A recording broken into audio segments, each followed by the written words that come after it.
ഒരുപാട് സന്തോഷമുണ്ട്.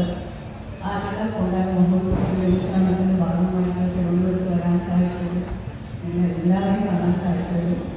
തിരുവനന്തപുരം ആൾക്കാരും എൻ്റെ ജീവിതത്തിൽ ഏറ്റവും പ്രിയപ്പെട്ട രണ്ട് സ്ഥലങ്ങളാണ്.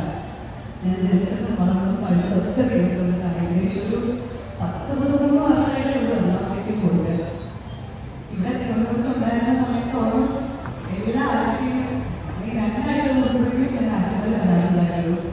ഇപ്പം 10ാമത്തെ ആഴ്ച കൊണ്ട് നാട്ടിൽ വരുന്ന സമയത്ത് ഞാൻ എന്തായാലും തടസ്സം മുന്നിൽ ആറ്റുകാൽ വരാറുണ്ട്. അപ്പം അത്രയും പ്രിയപ്പെട്ട സ്ഥലമാണ് ആറ്റുകാൽ ഈ ക്ഷേത്ര പരിസരം. ഏറ്റവും ഇത്ര അടുത്ത് ഈ അമ്മയുടെ എൻ്റെ ചോറൂണ് അമ്മയുടെ നട വെച്ചിട്ടായിരുന്നു. ഞാൻ ആദ്യമായിട്ട് ക്ഷേത്രത്തിൽ കയറുന്നത് ആറ്റുകാൽ ക്ഷേത്രത്തിലാണ്. എത്ര പറഞ്ഞാലും അമ്മയുടെ കഥകളും ഐതിഹ്യങ്ങളൊന്നും തീരില്ല.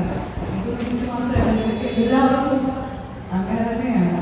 തിരുവനന്തപുരത്തുകാരെ ഏറ്റവും വലിയ ഉത്സവങ്ങളൊന്നാണ് നമ്മുടെ ആറ്റുകാൽ പൊങ്കാല. തിരുവനന്തപുരത്ത് നിന്ന് മാത്രമല്ല, വിവിധ ഇന്ത്യയുടെ തന്നെ വിവിധ ഭാഗങ്ങളിൽ ലക്ഷക്കണക്കിന് സ്ത്രീകളും കുട്ടികളാണ് നമ്മുടെ തിരുവനന്തപുരത്തേക്ക് എത്തുന്ന പൊങ്കാലയ്ക്ക് വേണ്ടിയിട്ട്.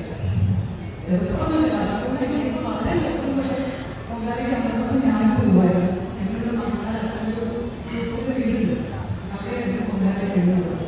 ഇപ്പോഴും ആ ഓർമ്മകളൊക്കെ ഇന്നലെ നടന്നുപോലെയാണ്. കാരണം ഞങ്ങൾ കുട്ടികളെല്ലാവരും ഒരുമിച്ച് കൂടി അമ്മമാർക്ക് എല്ലാ സഹായങ്ങളും ചെയ്തു കൊടുക്കായിരുന്നു. പുതുപുതുട്ടാനും അരികയും നടത്തിയാലും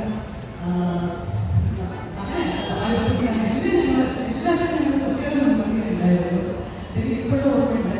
അടുപ്പൊക്കെ ഒരുക്കി കല വെച്ച് അമ്മ അടിയങ്ങളിലേക്ക് വരും. അമ്മ ആറ്റുകാരെല്ലാം പ്രാർത്ഥിച്ചു പ്രാർത്ഥിച്ച് കല്ലിലേക്ക് അരിയിട്ടുള്ളത്. ഞാൻ പ്രാർത്ഥിച്ച എല്ലാ കാര്യങ്ങളും